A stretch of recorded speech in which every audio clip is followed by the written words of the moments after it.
Fala galera, beleza? Sejam bem-vindos aí a mais um vídeo no nosso canal. No vídeo de hoje a gente vai trocar uma ideia sobre o relatório do Becri, o fundo de CRI da Banesp. O relatório saiu, tô gravando hoje dia 27, né? Saiu também ontem à noite. A ideia é a gente trocar uma ideia, ver como é que tá o fundo. Esse fundo, pessoal, é que não deve sofrer os impactos, pelo menos nesse primeiro momento, né? Diga-se de passagem, da deflação. Nesse primeiro momento, ele não deve sentir tanto por conta da metodologia que ele utiliza para apurar a correção monetária, que é um pouco diferente do que a gente está acostumado. Né? A grande maioria dos CRIs, dos fundos, a gente vê que ele usa a inflação de 2, 3 meses para trás, né? Varia entre 2 a 3 e tal. Fundo de infra usa do mês, até entrando um pouco em infra, né? Infra usa do mês. E ele usa de uma forma diferente. Como é que ele usa? Ele usa mais ou menos uma média ponderada dos últimos 12 meses, enfim. Então acaba que ele não vai ter esse impacto tão rápido assim. Demora, assim, o impacto vai acontecer mais de forma um pouco mais tardia, né? Um pouco mais retardada, digamos assim, né? Enfim. Alguns dados gerais aqui do fundo, taxa de administração 1%, tá? Segue em linha. A gente vê aqui na DRE dele que ele fez uma reservinha de nada, bem pequenininha. A gente vê a distribuição de dividendos dele aqui, 1,29. Esse fundo até é um bom pagador de yield. Olha só, a gente tem aqui ó, o dividendo yield em relação à cota mercado, né?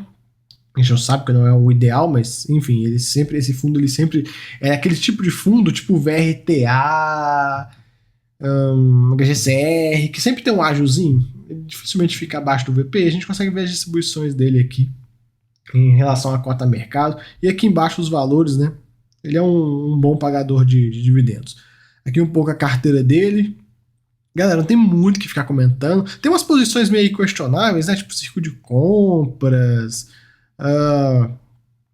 alguns outros CRIs. A posição que eles têm também em fundos imobiliários aqui que não faz sentido também, né? Para a estratégia do fundo. Até um ponto para comentar sobre isso aqui, né? Que ele tá também assim como o Iridium, né, ele sofre o mesmo problema do Iridium.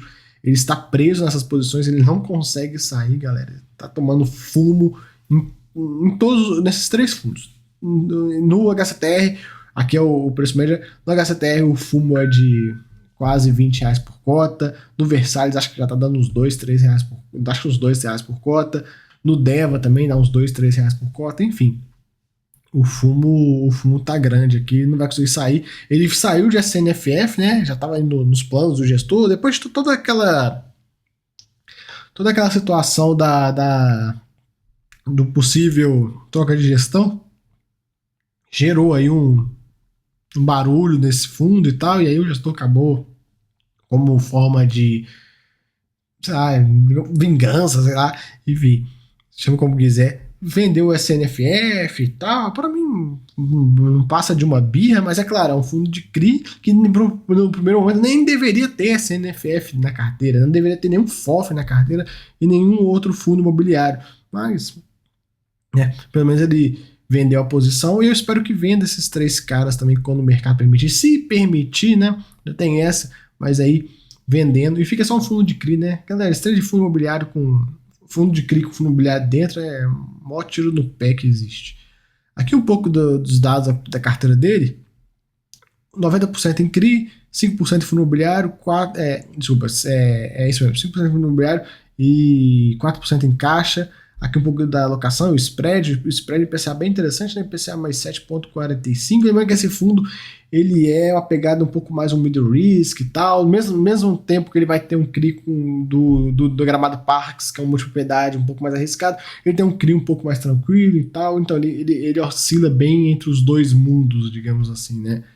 Um pouco das séries aqui a gente vê setores, foco bem grande no corporativo, né?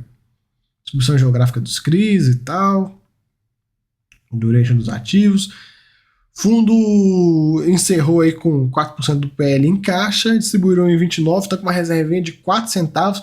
Eu imagino, pessoal, que esse fundo deverá começar a montar uma pequena reserva para os próximos meses, né? Pelo menos em minha visão. Eu, se eu fosse o gestor, estaria montando, porque, beleza, a deflação não vai pegar agora, mas daqui a pouco vai pegar, e se você tem reservas, você consegue pelo menos suavizar um pouco desse impacto, né? Enfim. Ele coloca, né, em relação ao IPCA negativo apurado em agosto, e deve ter agora em setembro também, esclarecemos que 60% da carteira possui exposição a efeitos de deflação. Então, só 40% que tem proteção. Entretanto, como mitigador, para cálculo do rendimento mensal, considere-se o acumulado dos últimos 12 meses dos índices de inflação. É assim que o fundo usa, uma metodologia bem diferente do restante da indústria. Né? A grande maioria da indústria é 2 ou 3 meses, ele usa essa metodologia que pode fazer com que o fundo consiga manter um patamar, esse patamar atual, por um pouco mais de tempo. Vamos acompanhar isso aí, né?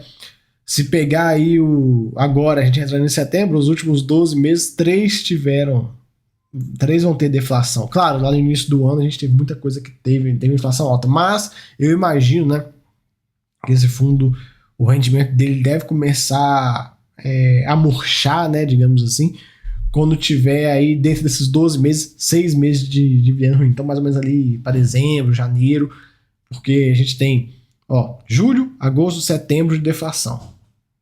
Talvez outubro, vamos acompanhar, o petróleo vem caindo forte aí, às vezes vai dar espaço para a Petrobras cortar mais os combustíveis, a gente sabe que o combustível é o grande responsável, então vamos botar aí que outubro também tenha, né?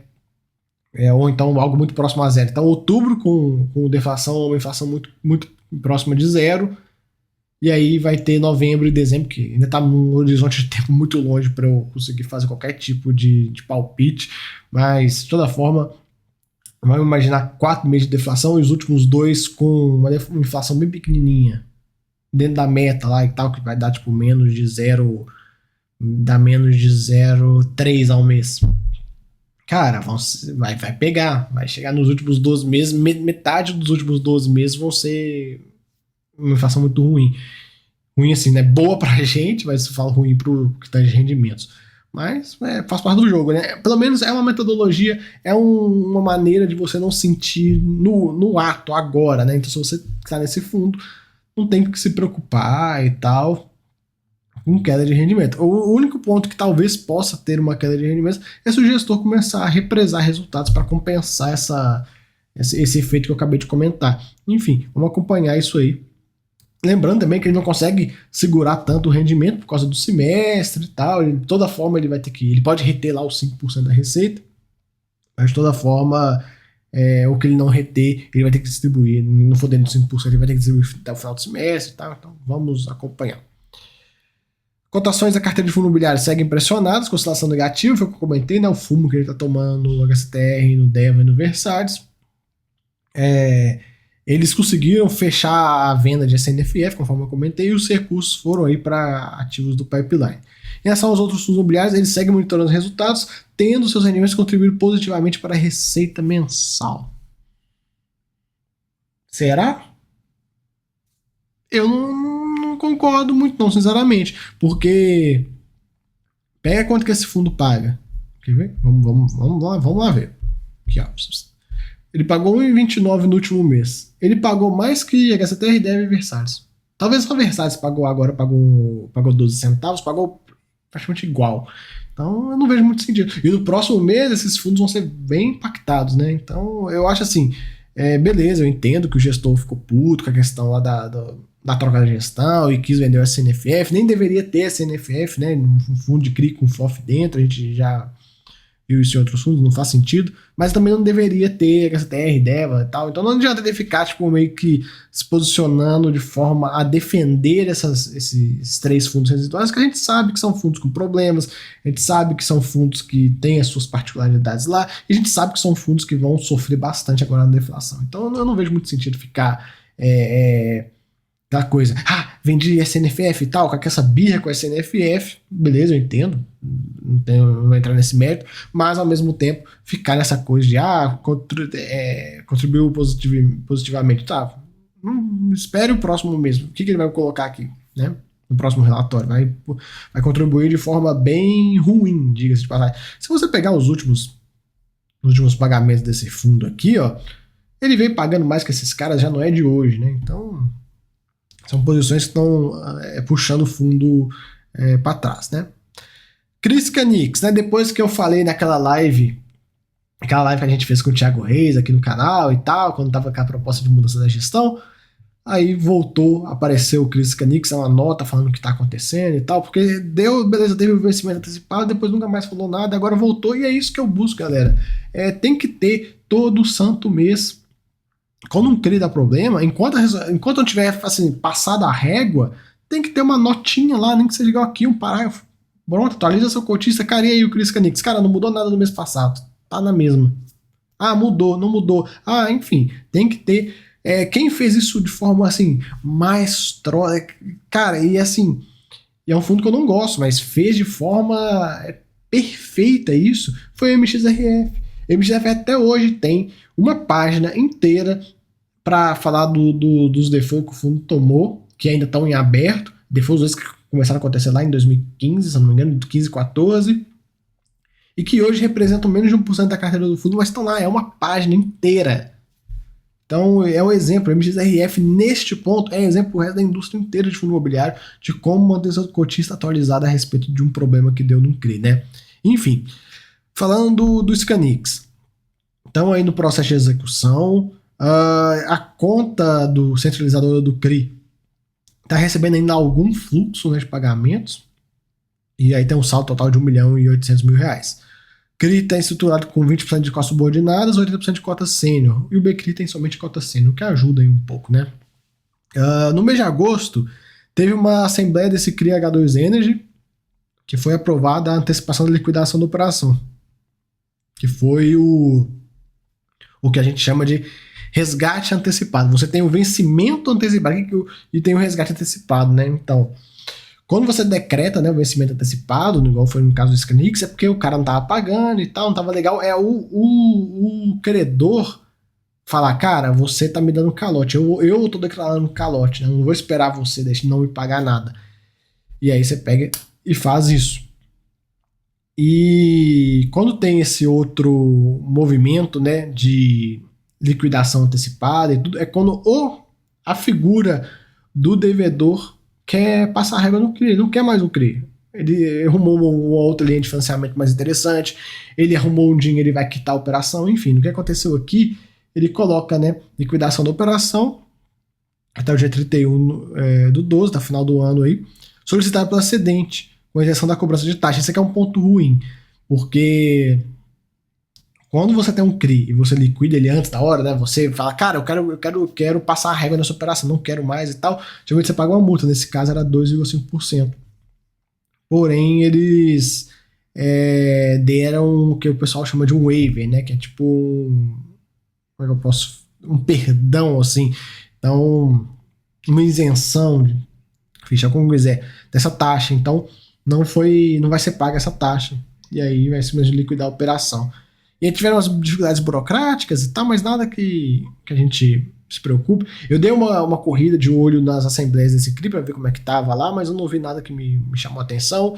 E como vai ser, partiu da cedente pedir essa liquidação, eu não vejo muito nenhum tipo de problema, assim, tipo, não vejo nenhum tipo de risco, né? O problema é se fosse o contrário, né? Se tivesse sido igual aconteceu no Scanix.